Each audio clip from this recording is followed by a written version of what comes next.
Hey everybody, this is an after the fact video of my 2003 Jeep Wrangler Rubicon.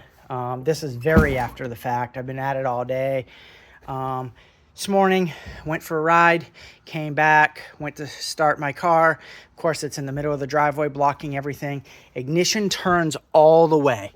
Like I could turn the key and it would turn all the way, nothing would happen. Tried everything. Couldn't figure it out. Called my mechanic friend. He was like, don't really know, probably is the ignition. So tried to start it with the starter.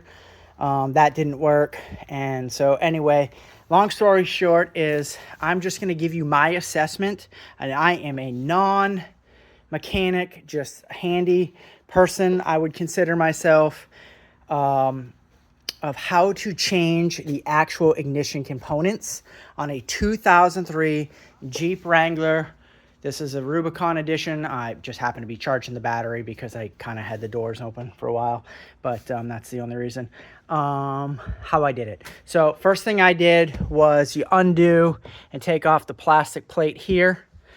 Take off the top here. It's easier if you undo your steering wheel, your adjustable steering wheel. If you have it, move it down. This pops right off. There's two screws right here. Really simple.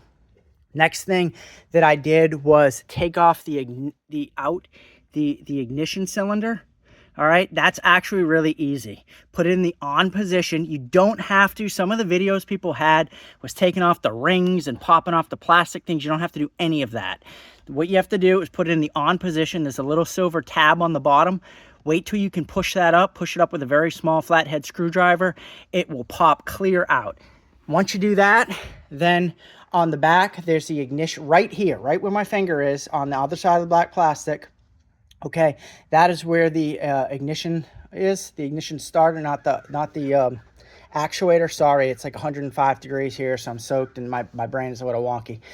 To get to the screw, there's two screws up here, and that just loosens up your controls here.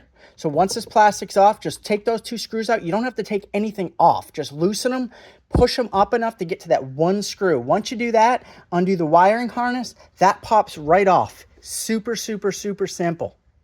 When you do that, there's only two other screws that take off the cover plate, which would be down here. Again, it would be under there. Again, I know it's a shitty video, but again, this is just an opinion of how to do it. There's some good videos online of how to do it, but this is my take on how to do it. There's two screws. That takes off the faceplate of where the ignition, what do they call it? The ignition actuator is. In there, that's where mine was broken off. You'll see a little piece of metal. That mine was broken. So I pulled that out and took the new one, slid it in, lined it up, put my ignition back in. That was a little tricky. I had to play with the key and get it to line up a little bit, but move it back and forth really slowly, and it lined up perfectly. I had to do the same thing when I put the ignition back on the other side.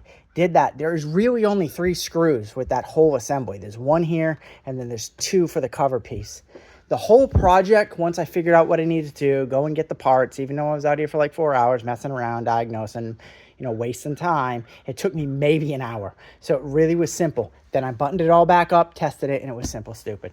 So anyway, that's my take on how to do it. I would absolutely recommend doing it. It cost me $108 with tax. Again, I didn't order it. I didn't do any of that stuff because I just ended up going to Advanced Auto Parts and buying the parts because I just needed my car out of the awkward place it was in the driveway. My wife and I had to actually push it. So again, that's a take from somebody who is not a mechanic, who just kind of DIYs it around the house. There's some really good videos which actually shows you how to do it. But I just want to let you know that if you just want to try and test it, yourself, it's probably not worth going somewhere if you're relatively handy. You need some Torx, and you need a tiny flathead screwdriver and a Phillips head screwdriver. Anyway, hope that helps. Thanks. Bye.